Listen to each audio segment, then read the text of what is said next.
Hello guys, I hope कि आप सभी लोग बहुत अच्छे होंगे। स्वागत है आप सभी का हमारे जीके की क्लास में। लेते हैं आज का पहला क्वेश्चन। आरबीआई की प्रिंटिंग प्रेस इनमें से किस स्थान पर स्थित है?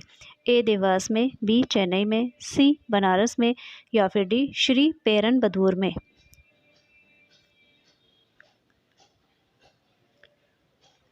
आंसर इज ए देवास में। आरबीआई की स्थापना 1935 में की गई थी। क्वेश्चन नंबर 2, इनमें से कौन सा भारत का एक राष्ट्रीयकृत बैंक है? A IDBI, B HDFC bank, C Canara bank या फिर डी एक्सिस बैंक।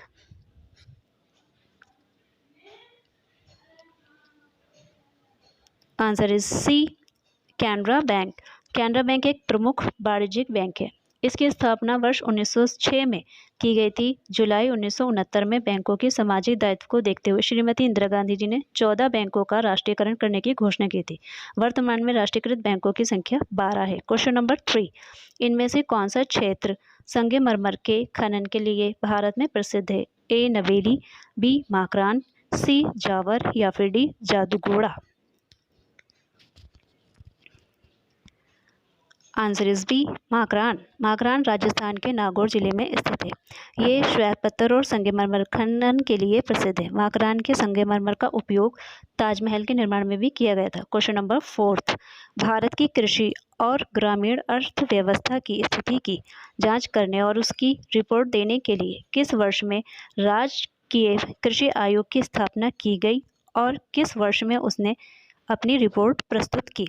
ए 1926 1928, बी 1938 1940, सी 1942 1944 या फिर डी 1946 1947। आंसर इज ए 1926 1928। भारत की कृषि और ग्रामीण अर्थव्यवस्था की स्थिति की जांच करने और उसका रिपोर्ट देने के लिए वर्ष 1926 में राजकीय कृषि आयोग की स्थापना की गई थी। 1928 में अपनी रिपोर्ट प्रस्तुत की। क्वेश्चन नंबर 5, किस वर्ष में राष्ट्रीय किसान आयोग की स्थापना की गई थी? ए 2001 में, बी 2004 में, सी 2006 में या फिर डी 2007 में। आंसर इज बी 2004 में राष्ट्रीय किसान आयोग की स्थापना की गई थी, जिसकी अध्यक्षता MS स्वामीनाथन ने की थी। इसका मुख्यालय नई दिल्ली में स्थित है। क्वेश्चन नंबर 6, फ्रांसीसी क्रांति के नारे स्वतंत्रता, समानता और डैश ने पूरी दुनिया को प्रेरित किया था। किस लिए? भाईचारे के लिए, ए बी न्याय के लिए, सी सरलता के लिए या फिर डी आज़ादी के लिए। आंसर इज ए भाईचारे के लिए। वर्ष 1789 में फ्रांसीसी क्रांति हुई थी। ये क्रांति सामंतवाद, वर्गीय विशेष अधिकार, भ्रष्ट नौकरशाही और निरंकुश एवं अयोग्य राजतंत्र के विरुद्ध मध्यम वर्ग का विरोध था। इसका नारा स्वतंत्रता, समानता और भाईचारे ने पूरी दुनिया को प्रेरित किया था। क्वेश्चन नंबर 7, 1885 भारत राष्ट्रीय कांग्रेस की स्थापना के द्वारा 1885 में की गई थी। ए एलन ऑक्टेवियन ह्यूम के द्वारा, बी लॉर्ड डफरिन के द्वारा, सी बद्रुद्दीन तैयब जी के द्वारा या फिर डी एनी बेसेंट के द्वारा। Answer is A Allan Octavian Hume के द्वारा। भारतीय राष्ट्रीय कांग्रेस की स्थापना एलन ऑक्टेवियन ह्यूम द्वारा की गई थी, जो 28 दिसंबर 1885 ईस्वी को बम्बई के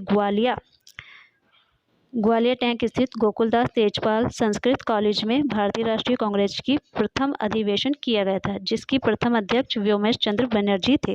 क्वेश्चन नंबर 8, डैश ने सन 1904 में भारतीय विश्वविद्यालय पर कड़े नियंत्रण लागू करते हुए भारतीय विश्वविद्यालय अधिनियम पारित किया था।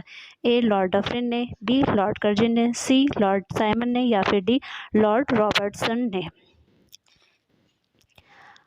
आंसर इज बी लॉर्ड कर्जिन ने। लॉर्ड कर्जिन ने 1899 1905 ईस्वी ने सर थॉमस रेले की अध्यक्षता में विश्वविद्यालय आयोग का गठन किया।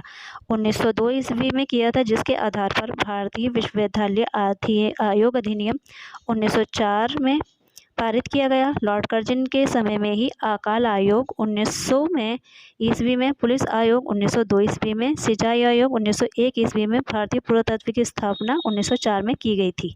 क्वेश्चन नंबर 9, डैश का अर्थ है हमारे अपने देश में हमारे अपने लोगों द्वारा बनाया हुआ। ए स्वदेशी, बी विदेशी, सी गरम दल या फिर डी पुनर्जागरण। आंसर इज ए स्वदेशी। स्वदेशी का अर्थ होता है हमारे अपने देश में हमारे अपने लोगों द्वारा बनाया हुआ। स्वदेशी को बढ़ावा देने के लिए 7 अगस्त 1905 ईस्वी को कलकत्ता के टाउन हॉल में संपन्न एक बैठक में स्वदेशी आंदोलन की घोषणा हुई थी। 1905 में कांग्रेस ने बनारस अधिवेशन, गोपाल कृष्ण गोखले ने स्वदेशी का बहिष्कार आंदोलन का समर्थन भी किया था। स्वदेशी और बहिष्कार का प्रचार समूचे देश में करने का कार्य तिलक, लाला लाजपत राय और अरविंद घोष ने किया था। स्वदेशी आंदोलन के समय में ही पहली बार महिलाएं घर से बाहर निकली थी। क्वेश्चन नंबर 10, ये तो थे जिन्होंने एक हथियार के रूप में बहिष्कार के महत्व को महसूस किया, जिसका इस्तेमाल भारत में पूरे ब्रिटिश प्रशासनिक मशीनरी को पंगु बनाने के लिए किया जा सकता था। ए बाल गंगाधर तिलक ने, बी गोपाल कृष्ण गोखले ने, सी दादा भाई नौरोजी ने या फिर डी फिरोज शाह मेहता ने।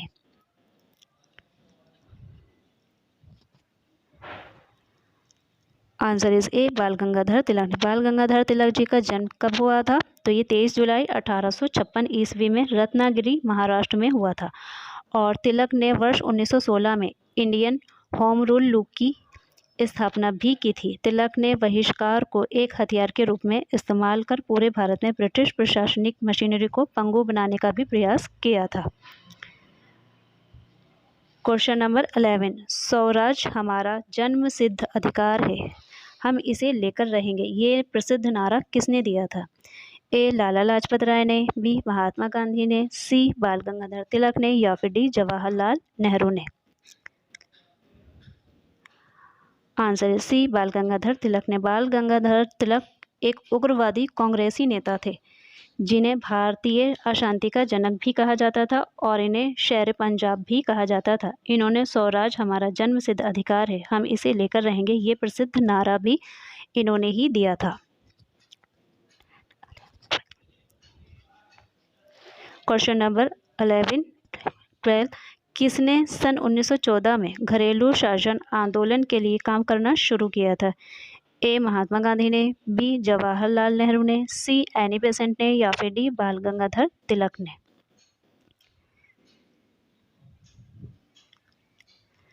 आंसर है सी एनी बेसेंट ने। एनी बेसेंट ने 2 जनवरी 1914 को होम रूल लीग की आंदोलन की स्थापना की थी। क्वेश्चन नंबर 13, 1916 में मुस्लिम लीग और कांग्रेस में आपसी समझौता हुआ और डैश पर हस्ताक्षर किए गए थे।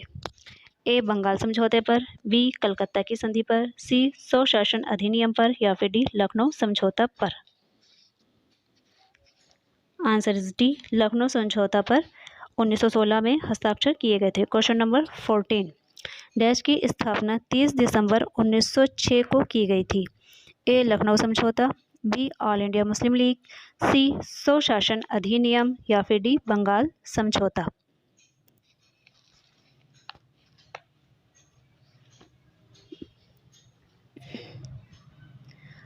Answer is B all India Muslim league की स्थापना 30 दिसंबर 1906 को की गई थी, जिसका नेतृत्व नवाब सलीमुल्लाह खां के नेतृत्व में किया गया था ढाका में।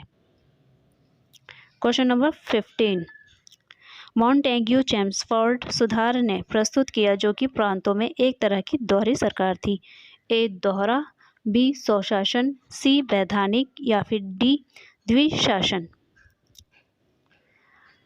आंसर इज डी द्विशासन। मॉन्टेग्यू चेम्सफोर्ड को और किस नाम से जाना जाता है? तो ये 1919 भारत सरकार अधिनियम, ये उसका दूसरे नाम से भी जाना जाता है। क्वेश्चन नंबर 16, रॉलेट एक्ट के खिलाफ शांतिपूर्ण विरोध के लिए 13 अप्रैल 1919 को बैसाखी के मेले के अवसर पर लोग इकट्ठा हुए थे। ए बंगाल में, बी प्रथम विश्व युद्ध, सी जलियांवाला बाग या फिर डी खलीफा।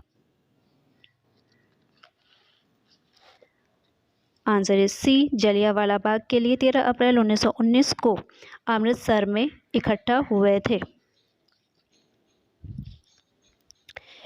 जलियांवाला रॉलेट एक्ट को काला कानून के नाम से भी जाना जाता है और इसे बिना वकील, बिना अपील और बिना दलील का कानून भी कहा जाता है। Thanks for watching my video.